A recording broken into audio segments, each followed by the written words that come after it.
The Nature of Personal Reality, a Seth book by Jane Roberts, read by Martin John. Chapter 13.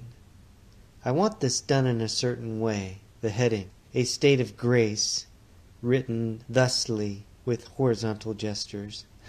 Then a line drawn down, and under it, health, and under that, wealth.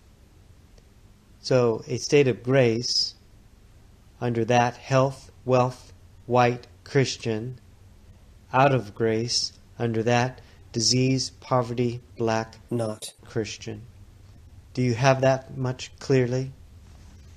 That This is not the chapter heading. It is a diagram. Another one, and of the same kind. A state of grace, under that, Indian or Oriental, proud, poverty, brown skin, great mystic understanding, cosmic understanding. Next column, out of grace, under that, American, embarrassing riches, white skin, callousness, spiritual poverty, and disintegration. Another category, state of grace, under that, youth, intuitive understanding, knowledge, beauty, intellectual capacity, physical vigor, an unfolding future. Next column, out of grace, age, rigidity, mental and spiritual ignorance, ugliness, disintegration of mental capacity, loss of vigor, the closing of all doors to activity. heading for the chapter, Good and evil, personal and mass beliefs, and their effect upon your private and social experience. Do you have that? In this chapter, we will deal with some current beliefs involving your most intimate behavior and social connotations. I outlined some opposing ideas held by many people, all involving concepts of good or evil being applied in areas in which they do not belong. The designations will make certain contrasts clear visually. I simply wanted to launch into the next chapter and to make sure the visual aspects were clearly stated. I will give you the rest of the evening off, therefore, as we are doing very well indeed, and will get some beliefs not dealt with of a social nature. I bid you then a fond good evening. Session 650, March 22, 1973, 9:50 p.m., Thursday. Good evening. Dictation. The simple diagrams merely represent some general belief systems from the standpoint of moral values. Your ideas of good and evil affect not only your behavior with others, but your activity in a community and in the world at large. Many believe, using the first diagram, that it is good and morally superior to be a Christian, white, wealthy, and in excellent health. Now, though this does not appear in the diagram, the word male can also be added to the list of preferred attributes. Reality, then, is viewed through this system of beliefs. If you hold them, you will feel that those characteristics are given by God.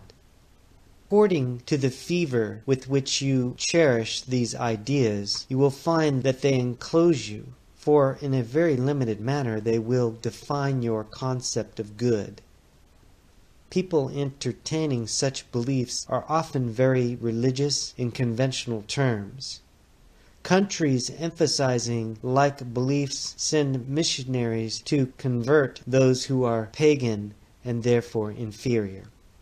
Individuals feeling this way will be very uncomfortable when they mingle with others of a different race, creed, or color, and despite themselves may be revengefully conservative in dealing, for example, with problems of a community nature. They will consider poverty as a sign of God's displeasure and so be inclined to leave the entire matter in His hands. They may speak with seeming compassion about the plight of others, and yet all the while consider that difficulty the simple result of inferiority, of inequality. These people may be of any age. They may come from any economic environment. Now, if you happen to be Protestant, male, white, American, rich, and healthy, at least within the framework of your beliefs, you can look at yourself with clear eyes. Your foundation is shaky indeed, but at least you fit within it for the moment. You will notice that I added Protestant to our value system, as well as American. If you hold this group of beliefs and you fall short, that is, if in some way you do not fit in, then even within that system you are in trouble. Some of the components are more charged than others. A Catholic or a Jew possessing these beliefs is obviously out of step to some extent and will feel guilty as he measures himself against them. A black man who accepts the same system is indeed in difficulty. If he happens to be a poor black man, he is in double jeopardy. In that chart of belief, disease, poverty, femininity to some extent, non-Christian concepts, and non-Caucasian racial heritage are well considered wrong to one degree or another. Any intrusion of other beliefs here will be considered threatening. Both racial problems and religious dissension will be rationalized from the standpoint of these beliefs. Some of my readers may consider themselves quite enlightened, believing, for example, in reincarnation as a series of consecutive lives. However, they may then use that concept to justify their belief in the inferiority of other races. They may say that since an individual chose his or her problems in this life, deciding, for instance, to be born black or poor or both, that karma is being worked out. Therefore, such issues should not be adjusted through a change of law or custom. Period. On the left side, looking at the second diagram, you will find people in this case and in this country of a more liberal frame of mind. But you will not find them quite as liberal if you understand that they are prejudiced in one direction as the first group is in another. Here we have a system of belief in which it is wrong to be white, American, or wealthy, or even at all well off in financial terms. All of the distortions in Christianity are apparent, where the first group is blind to them, of course. Here, though, wealth and a white skin are not only bad, but obvious symptoms of moral deterioration. If the first system of belief sees money and goods as a sign of God's blessing, the second group views all material possessions as evidence of spiritual decay. Here, the exotic is romanticized, the foreign held up, the picturesque seen as the real. Black skin or brown skin becomes the criteria of spiritual perfection, and poverty a badge of honor, to be worn not only proudly, but often to be used as an aggressive tool. The people who follow these belief systems think that they are right.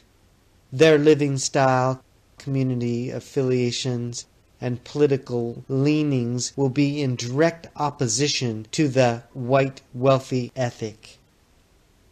Now, if you happen to be black or brown, poor, and believe in this system, you will at least feel secure within it. If you are instead white and wealthy and hold such beliefs, you will think yourself quite inferior indeed, and do everything in your power to show how picturesque and liberal and open-minded and black or brown you can be, while still being white, fairly well off, and perhaps secretly addicted to your Christianity. You will doubtlessly have Buddhas tastefully displayed and Indian beads. The third diagram can cut across the other systems of beliefs, of course. In the first two groups, there are many leeways. You may have 1, 2, or 3 preferred characteristics that correlate with your ideas, for example, but your concepts about age leave you no such freedom, for at one time or another, all of you, if you are lucky, in your terms, will approach old age. Many believe that it is a time of spiritual and/or physical deterioration, an era in which all those hard-won attributes of maturity vanish and the reasoning faculties disappear like grains of sand held too long by the thinking hands of the mind. If life is seen as good in this system of belief, then youth is viewed as the crowning glory, from which summit there is no further journey except descent.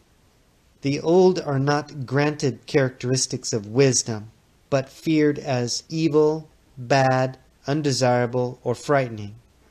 To these people, senility seems a natural, inevitable end to life. As mentioned earlier in this book, many who follow such beliefs try to hide them from themselves, desperately attempting to be young. Youth and old age both have their place, and within the framework of your race each play important roles. You're used to thinking in terms of heredity, in physical terms, and in a different way than you imagine. This is important. Certain earth experiences, however, are dependent upon duration in time, and result as a consequence of the mind playing upon its experience through long earth seasons. There are specific functions brought into operation quite naturally that are scarcely perceived by your scientist, much less understood. As the mind within the body clearly sees its earthly time coming to an end, mental and psychic acceleration take place. These are in many ways like adolescent experiences in their great bursts of creative activity, with the resulting formation of questions and the preparation for a completely new kind of personality growth and fulfillment.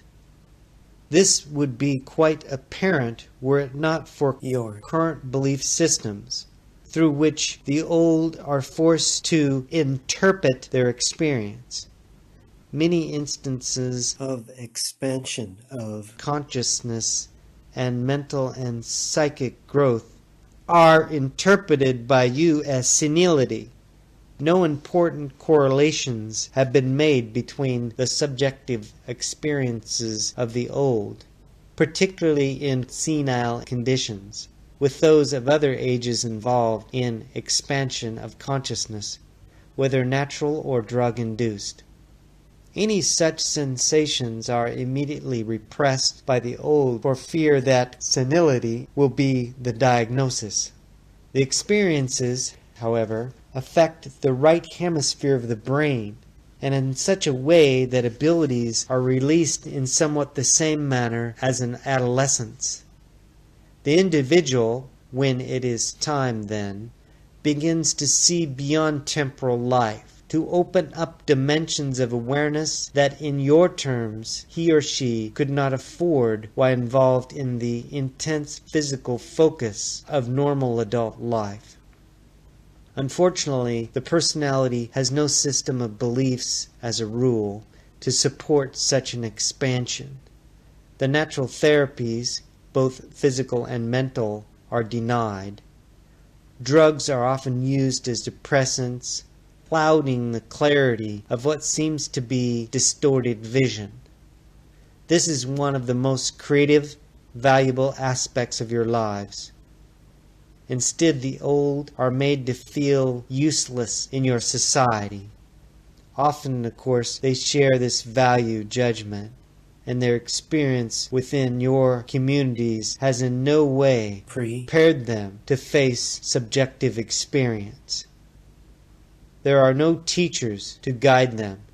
Old age is a highly creative part of living. The connections between it and childhood are often made in a derogatory fashion, but the personality is in just as creative a state. I am speaking generally now, of course, for living conditions so distort the natural situation. Even the chemical and hormonal changes that occur are those that are conducive to spiritual and psychic growth at that time. The joyful affirmation possible is denied to the old because of your system of beliefs. In certain terms, psychedelic experience cannot be explained within your limited frameworks of reference. Not because such illuminations are beyond explanation, but because your present systems of belief are too limiting. So at whatever age, a revelatory episode is difficult to relate to others. In older age, however, no one is interested, and yet it is here, as in adolescence, that the greatest creativity may emerge but go unrecognized. The particular chemical changes that occur are often precisely those that lead to greater conceptions and experience. But these are free from what you think of as practical application. There is a trigger set off then, an impetus in which the personality tries to free itself from time-space orientation, released from the usual necessity to participate in adult terms. The personality, again, looks at the nature of experience in its purest terms.